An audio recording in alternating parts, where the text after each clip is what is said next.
So just a little bit about myself. For some people that are watching this, I might be the first person they've ever met who's from Nebraska. A lot of people that I grew up with, they grow up there, they go to college there, get married there, have kids there. They tend not to leave. So it might be a rarity meeting someone from Nebraska. But that's where I grew up at. And I think a lot of that has to do with how I run my business today. Just very, do our best to be very hardworking, very honest people, very transparent. Just a lot of the, I guess, skills and attributes growing up in the Midwest. I try to bring that over into my business life.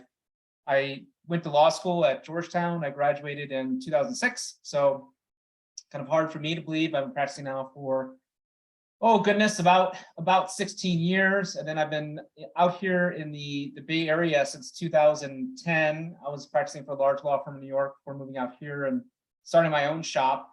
And also got my real estate broker's license in 2015. And so the stuff that we'll be talking about today is kind of this hybrid, if you will, of my legal background, being an attorney and doing a lot of entity formation work. We help set up over 50 new companies a year, combined with a real estate broker's license that I've had now for about 7 years, and advising people on buying real estate, helping them purchase real estate, and helping them think about through the pros and cons of having that real estate held in an LLC instead of themselves as an individual. So what do we do? So Ben Law Group, we got 5 attorneys that work for the firm, and then also a full-time operations manager as well. We serve as outside general counsel for a lot of small business owners, a lot of ultra high net worth individuals, a lot of people that are making investments in different businesses, everything from restaurants and bars to real estate and startups. Mostly spend my work days doing a lot of contract drafting and negotiating, helping businesses raise capital, helping investors evaluate whether or not they should make an investment. And then also I do a lot of real estate work, everything from commercial lease review to helping people buy properties, often off-market properties. So trying to navigate around paying 5 to 6% in real estate broker fees and papering the deal for them, so to speak. So I do that at least a half dozen times a year. And then along with that, particularly when I'm representing the buyer of real estate, helping them evaluate, okay, do they want to be making this offer and buying the property on behalf of themselves as individuals? Or do they want to maybe consider instead holding the real estate on behalf of a legal entity, more often than not on behalf of an LLC?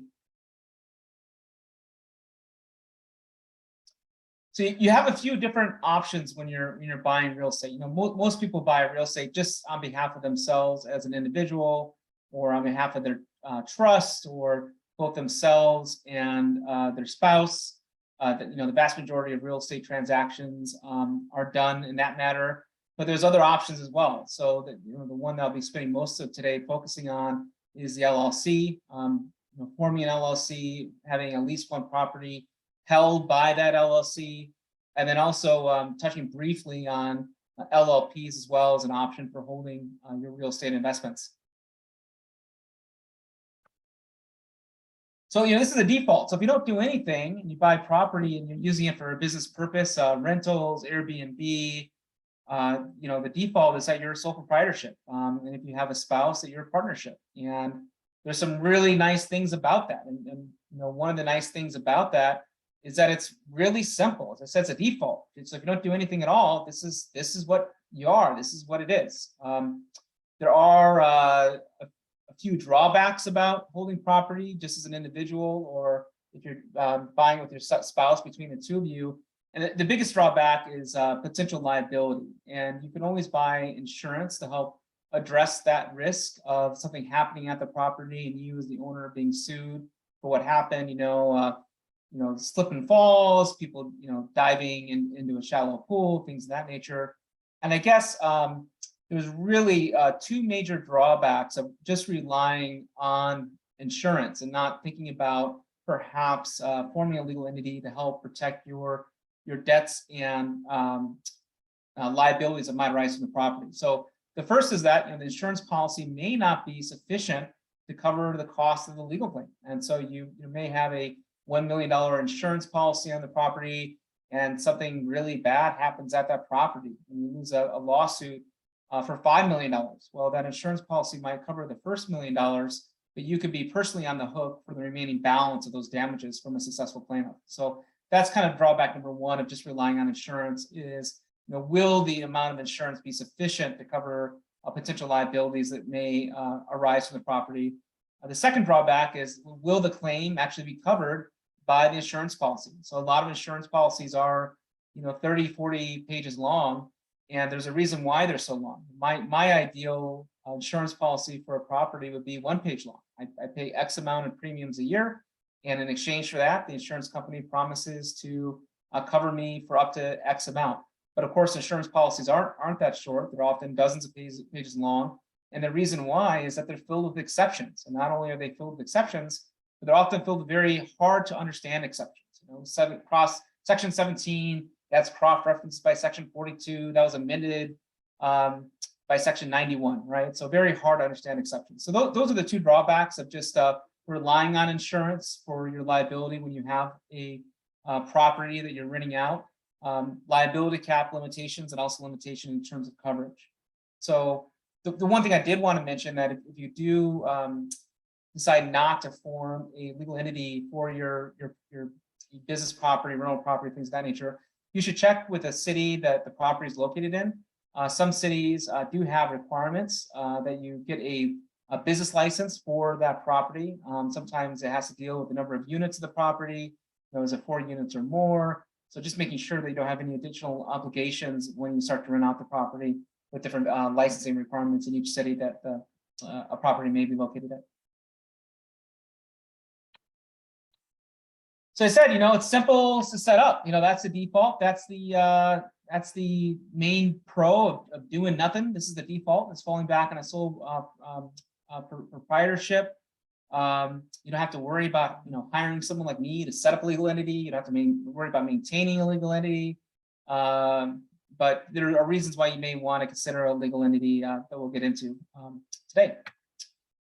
And the major one is no liability protection besides insurance. And the other protection you can build in for yourself, of course, is a contract. And so if you have a lease with a tenant, that's an important layer of legal protection for you as the owner of the property, that if certain things happen at the property, that the tenant agrees to be responsible for that risk. And contracts are important. Contracts are great.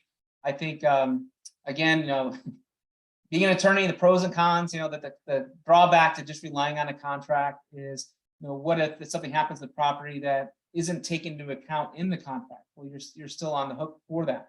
Or what we often see is that when there's a lawsuit, multiple people get named as a defendant. And so even though contractually you may have the tenant of the property be responsible for that obligation, the plaintiff may still sue you and try to come after your personal assets because the perception is, and it's likely you will have deeper pockets than the tenant. There's a reason why you're the owner and they're the tenant, right? So often a plaintiff will not only just sue the tenant, regardless of what contract may be in place, but they'll also sue the landlord as well.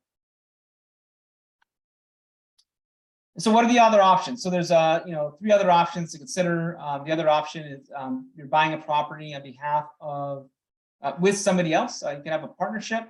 You can have a partnership agreement that outlines what types of expenses will be shared with the property. How will decisions be made? Does a property need a new roof? When do you decide to put a new roof on? When you decide to delay that expense? And I think you just got to be very wary with partnerships, particularly if it's with people that you don't know super well.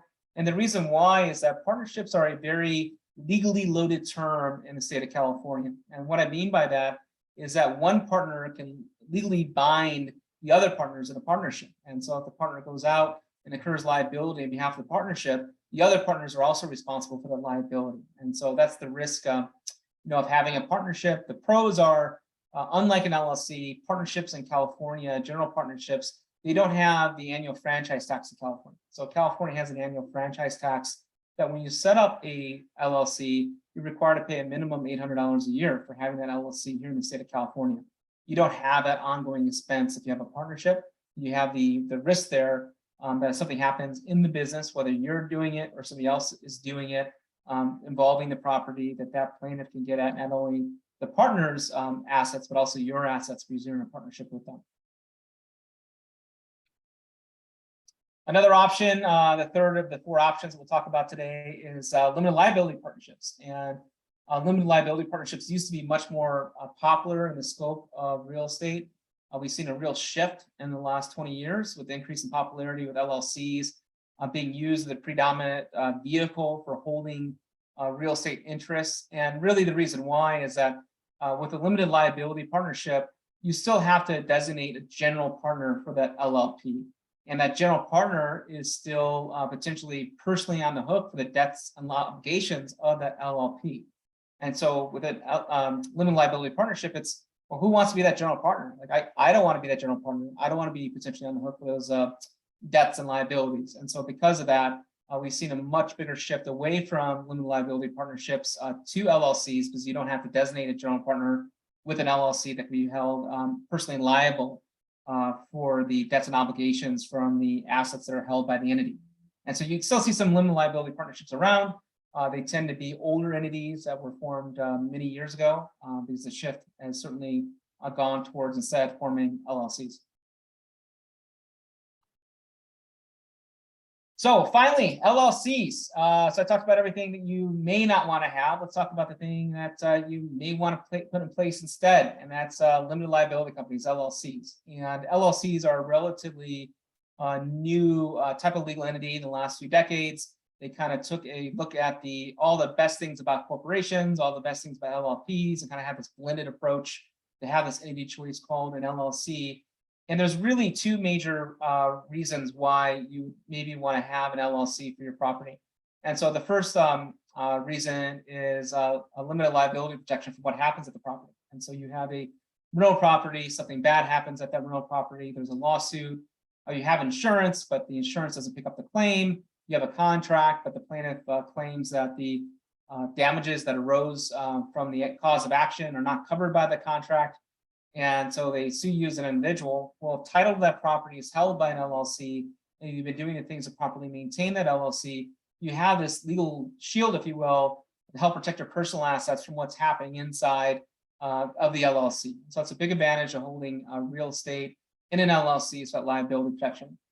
The other big advantage is privacy, having more privacy surrounding your real estate investments. And so who owns title to a property in California is public record. And so, you can look up an address and very quickly see who title is held by. And so for some of our clients, they don't want someone who's renting a property from them, or a nosy neighbor, or someone who's just doing some poking around to very quickly see that it's them who owns the property. Instead, they want to form an LLC to create this veil, if you will, to help protect who actually owns the property, to help protect their privacy in relationship to that property. So those are the advantages to having an LLC for your property. I'd say there's a couple of disadvantages. The first disadvantage is that if you already own the property and you have a mortgage on the property, you have to be careful, because a lot of mortgages have what I call an acceleration provision in them that provides that if you transfer title in the property, without the bank's and the mortgage holder's prior written consent, that the mortgage can accelerate and become immediately due and payable. So you'll just want to first check in with your mortgage holder to make sure that they're okay with you transferring title to the property into an LLC. Some mortgage holders are okay with it, some aren't. But the last thing you want to do is set up an LLC and not be able to use it because you're prohibited from doing so from your mortgage. So that's disadvantage number one. Disadvantage number two is that it takes a little extra work to maintain an LLC. It's not a lot, but there are additional things you have to do every year. So for example, you have to file what's called a statement of information every other year with the California Secretary of State's office. It's a one-page filing, so it doesn't take very long, but it is an additional obligation that you have to do as an owner of an LLC that you don't have to do if you don't have an LLC. As I mentioned before, you also have this annual franchise tax, minimum $800 a year. So that's something that you have to submit to the California Franchise Tax Board that you don't have to worry about if you don't have an LLC. And then lastly, the franchise tax in and of itself. California is, we're unique in a number of ways, some good, some bad. This is a way that we're unique that I don't think is great. In other states, the annual franchise tax tends to be much lower. I would say that the national average tends to be $200 to $300 a year. Some states, Nebraska, where I grew up at, is $25 a year. And so in those states, the cost and financial burden of having an LLC for a property, it's much less expensive. Where in California, that $800 a year is a relatively high expense, a relatively high bar for having an LLC in place. So what we often recommend people do when they call and ask us about forming an LLC for their property is that we try to be very honest with them, give them the same advice we give to a family or a good friend. And that advice is that you may want to first check in with your insurance broker and see what type of additional coverage you can get for an extra $800 a year. And if that coverage gives you peace of mind, if you go from a $1 million policy to a $5 million policy, for example, you may instead want to beef up on your insurance coverage for the policy instead of setting up an LLC and paying an attorney to set it up, or setting it up yourself and get that additional coverage that you may otherwise get from the LLC. So I think if you're thinking about doing this, that's a step you may want to take, is checking with your insurance broker to see what kind of coverage you may want to get for that $800 a year. So, the privacy, we do this for a number of people. It's often people that are high net worth individuals. We represent several people that are, CEOs and C-level people at publicly traded company or rapidly growing companies that are in the press, and they don't want their names to be on the title to the property. Represent a handful of celebrities, same reasoning. And then some other people, they feel the same way, even though they're not super wealthy or a celebrity. They, someone's looking at their address on the internet, they don't want their name necessarily popping up. And so, instead, if you hold title to the property in the LLC, the name of the LLC is what's on that title when people do those searches. And so there's 3 steps you should take if you're thinking about setting up an LLC for your real estate for privacy reasons. The first is being strategic on what you want to name the LLC. And so if you're doing it for privacy reasons, of course, you don't want to put your last name in the name of the LLC. You want something that's pretty innocuous. Sometimes it's just the street address itself. We do that sometimes. Sometimes it's clients that have something that they're nostalgic about from their childhoods. Maybe they're the childhood street they grew up on, or something they have a strong affinity to. Maybe a surf spot they like a lot, or something that brings kind of a smile to their face. But you want to be using a name for the LLC that's not going to kind of show your hand, so to speak, as to who owns it. Second is, is thinking about who should be the owner of the LLC. And for a lot of our clients, if they have real estate, they have multiple properties, often they have to set up a trust for estate planning. They don't want their real estate to go through probate. And so they have a trust in place. And so often the sole member of the LLC will be that trust. And so when they pass away, the LLC and the assets contained in that LLC will be on the schedule of trust assets and won't be subject to probate. And instead, it will pass through the trust. So when you're setting up an LLC, that's the second thing to keep in mind, is who's going to be the member, aka owner of the LLC. And if you have a trust, that makes a lot of sense. And if you don't have a trust in place, this is a good time to be thinking about that as well. And then, lastly is that I mentioned before the statement of information, and it's something you file with the Secretary of State's office. It discloses some information about the LLC. The first time you file it is within 90 days of forming the LLC. You file it every 2 years thereafter. And on that statement of information, it's a public record. And so if someone goes to the Secretary of State's office and they look up the name of the LLC, every statement of information that's been filed will show up after they search the LLC. And you have to disclose one of 2 things. You either have to disclose who the member is, aka the owner of the LLC, which you don't want to do, of course. If you're setting this up partially for privacy reasons, you don't want to be disclosing who the owner is because everything else is moot. You might as well not do it.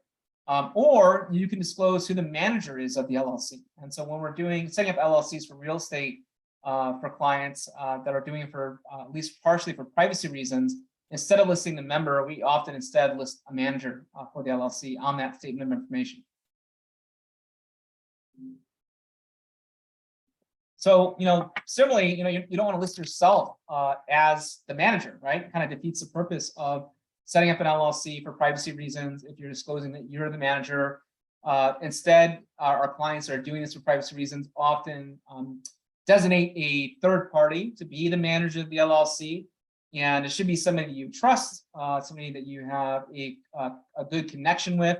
Some examples that we've seen clients use as a manager of the LLC is if they have a personal assistant or assistant at work, if they have a close friend that's not as concerned about privacy issues as they are, if they have a family office or financial advisor with their wealth planning, sometimes that person is listed as the manager on the statement of information. Their CPA, we've listed CPAs before, and sometimes we've been listed as a manager on that statement of information for the client. So those are some ideas of clients that clients have used in the past for listing as manager. I think my favorite example is a client bought a very nice property. It's $1 million property in Tahoe. You know, with all the things you imagine a $10 million property in Tahoe having, and a friend of theirs agreed to be the manager of the LLC in exchange for being able to stay at that property a certain number of days a year. So it's kind of a trade-off of, hey, are you willing to be the manager to be listed publicly as a manager of this LLC? If so, you can have X number of days a year at the property. So that was a trade that I think worked out really well for everybody involved. So when you have when you designate a third party to be the manager of the LLC, one thing to keep in mind is that with an LLC, you have an operating agreement. The operating agreement is essentially the legal operating manual of the LLC, if you will. And a typical operating agreement, if you're taking just a plain Jane operating agreement off of the internet or LegalZoom or something of that nature, has very broad powers for the manager. The manager can do just about anything involved with the LLC. Which works often, but in this context where you're designating manager mostly for privacy reasons, you'll want to tailor that provision of the operating agreement to provide that before the manager takes any actions on behalf of the LLC, that they get the prior written consent of the member of the LLC.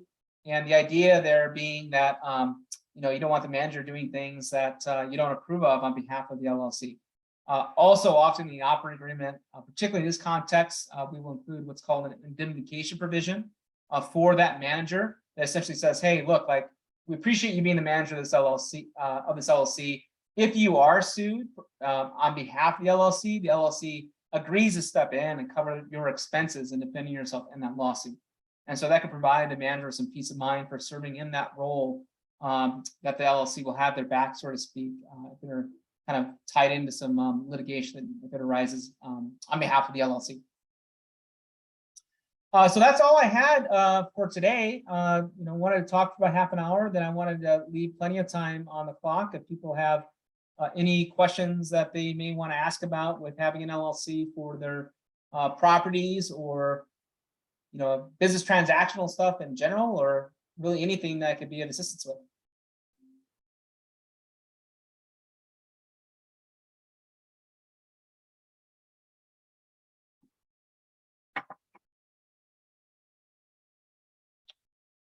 So it looks like, Sarah, I don't think I can unmute this person. Ali, can you unmute her by chance? Hi.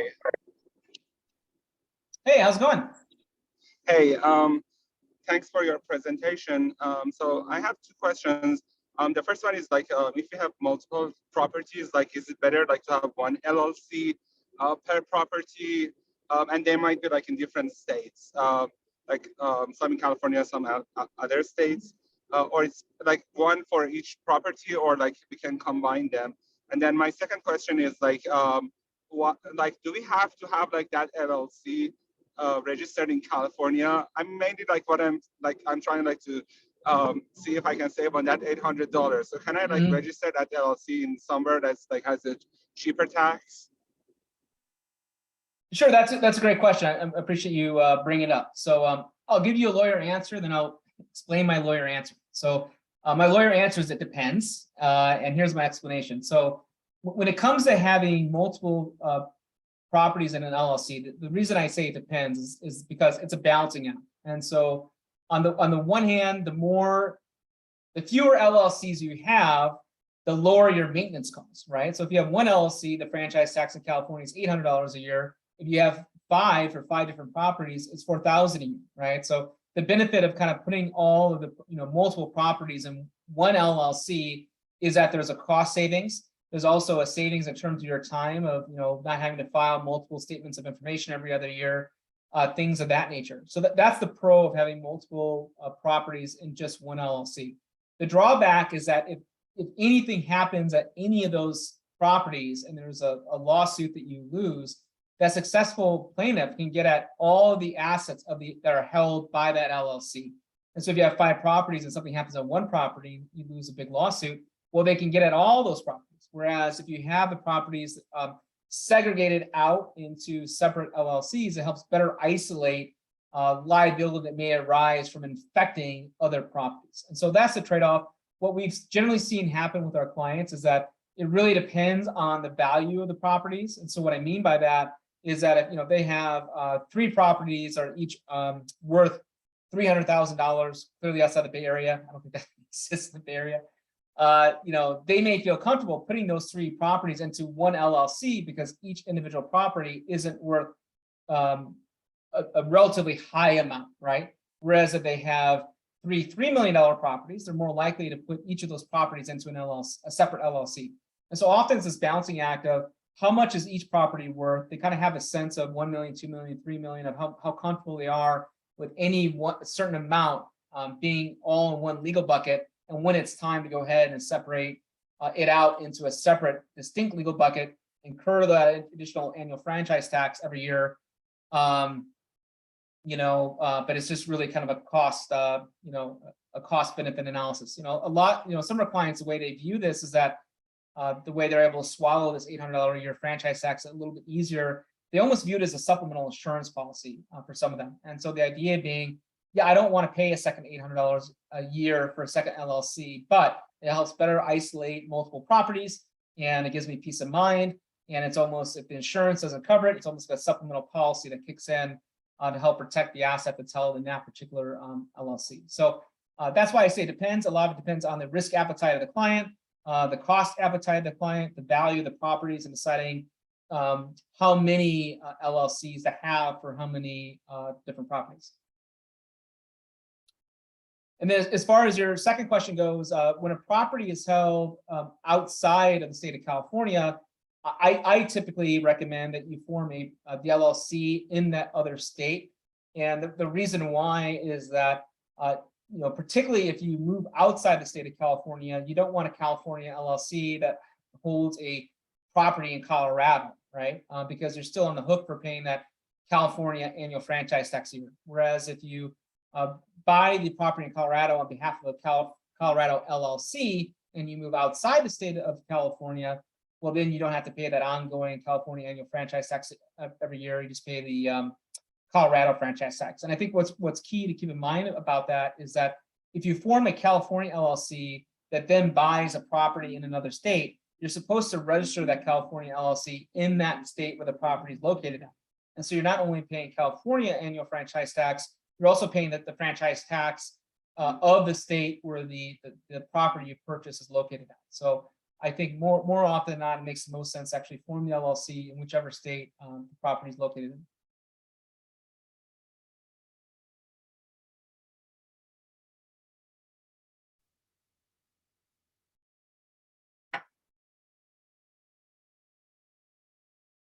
But yeah.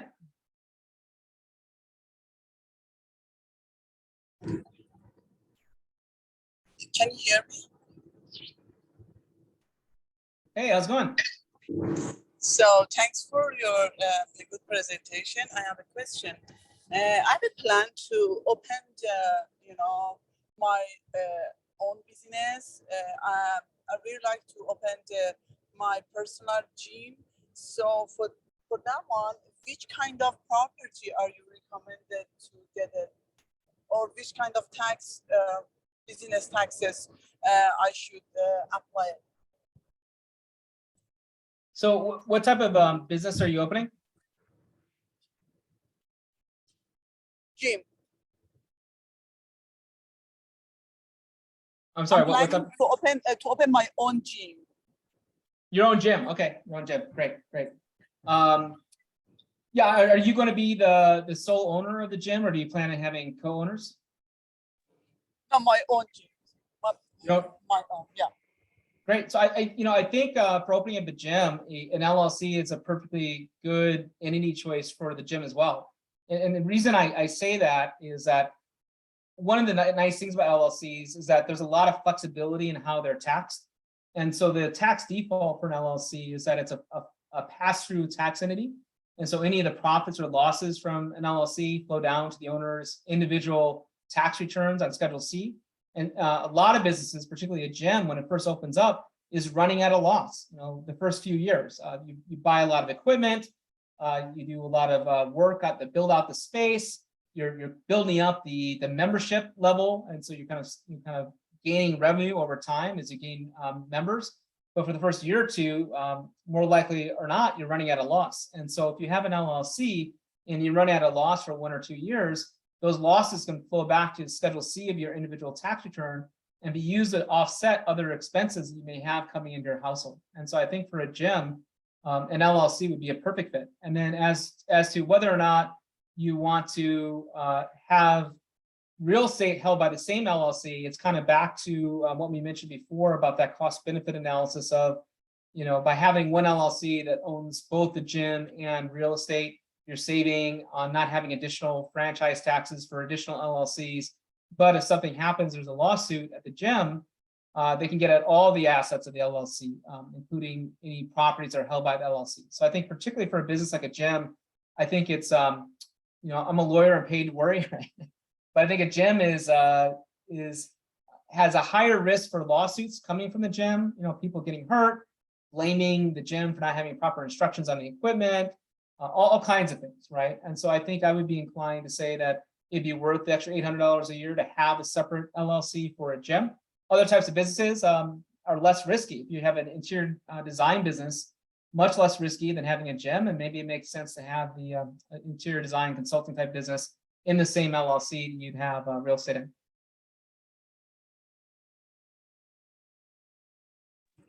Thank you. I got my answer. Thank you. Welcome.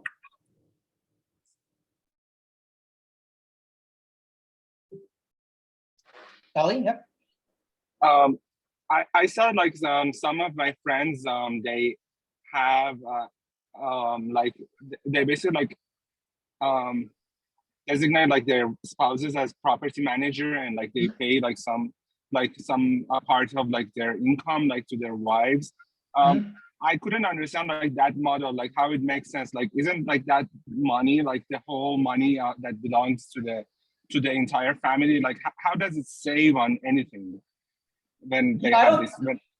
Yeah, I don't think it does save on anything. And the reason why is that salary and wages from working for a entity is taxed at a relatively high tax rate, right? So in addition to ordinary income tax rates, you have employment taxes, you have Social Security, Medicare, and Medicaid. You add up those taxes, it adds up to roughly 15.3% on the first $140,000 in income. Social Security drops off around $140,000, but Medicare, Medicaid continues indefinitely.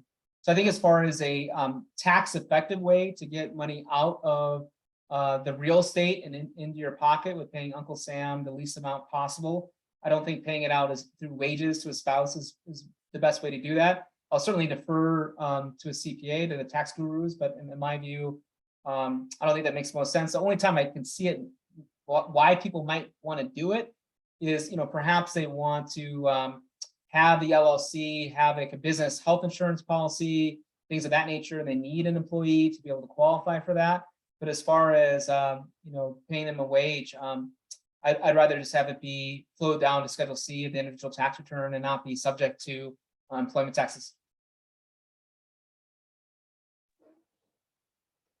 Okay, got it. So in terms of the LLC itself, it's not gonna have like any requirements. Like, it's just like for saving on taxes and stuff like that, right? Like in terms of like LLC itself, it doesn't have any, like it's not a requirement or anything like that to have like designated somewhere. It's not a requirement if the LLC has not made any tax elections. And so, the tax default for an LLC is that if it's owned by one person, it's taxed as sole proprietorship. If it's owned by multiple people, it's taxed as a partnership. If that LLC makes an S Corp tax election and elects to be taxed as an S Corporation, well, then you have the requirement to pay the reasonable salary to the person before distribution payments are made. But the phone calls I've been on with multiple CPAs, they generally advise that for an LLC that's holding real estate, they don't want that LLC making that S corp tax election. It's a great choice if it's a consulting business, professional services business. My law firm is taxed in S corporation. As far as a property, typically that's not a tax recommendation. It's made by most CPAs.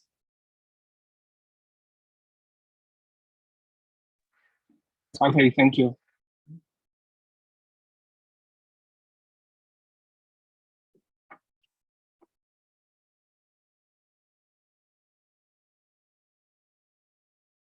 All right. Well, if there aren't any more questions, people, by all means, you're welcome to reach out to me. Appreciate the opportunity to talk to you. If you want to talk more, I wouldn't charge that initial consultation. My direct phone number is 415-299-0257. My email address is Doug, D-O-U-G, @bend lawoffice.com. Happy to help. It's nice to connect with so many of you, and thank you again for the opportunity. No, like you said, like you also like advice on real estate, like buying properties and stuff. Mm-hmm. What are the areas like you focus on, and like do you offer advice like on buying for Airbnb and like for businesses too, or like it's just more for like individual?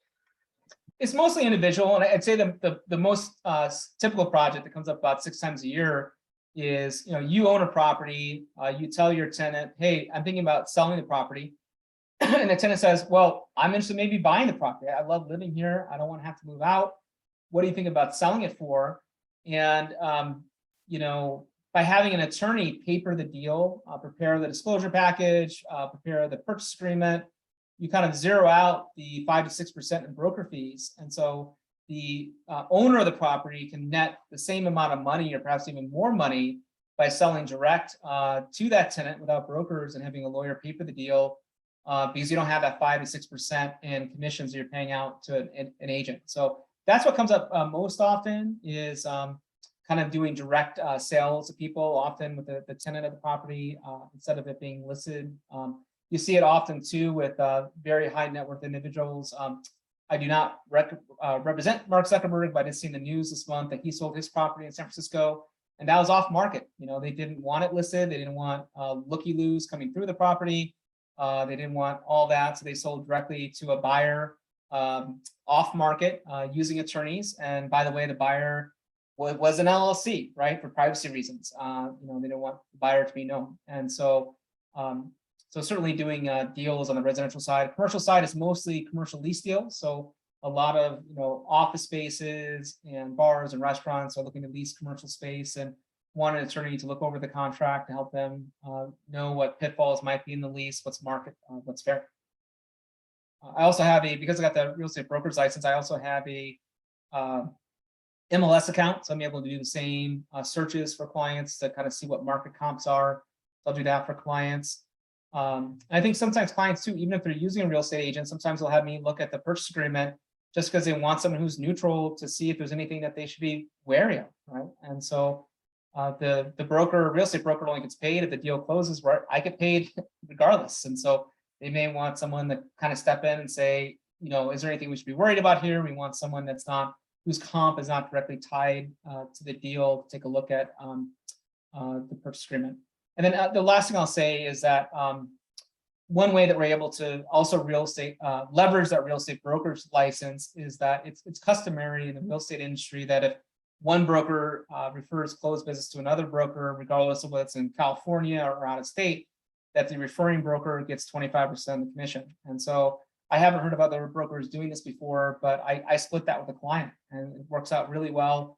The client's super happy. It's often a credit at closing for them. They're saving thousands of dollars on broker fees. The receiving broker's happy because they're still making a lot of money on that referral. And then of course I'm happy because I'm making a few $1,000s off an email introduction. So we do that several times a year where it's the call is, Doug, can you help me sell my property in Tahoe? It's like, well, appreciate you thinking about me, but you don't want me doing that. You want someone who knows that local market inside and out, someone that's available for short notice viewings of the property. But if I introduce you to someone I trust in Tahoe, or any agent you want, you can likely save some on the brokerage fees by the referral flowing through my license.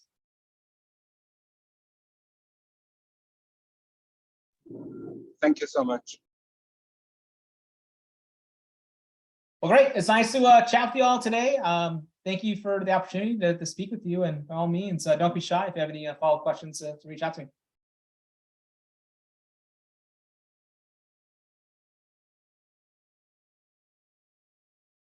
Great. I'll let you all go. Have a great day. Thank you so much. Bye.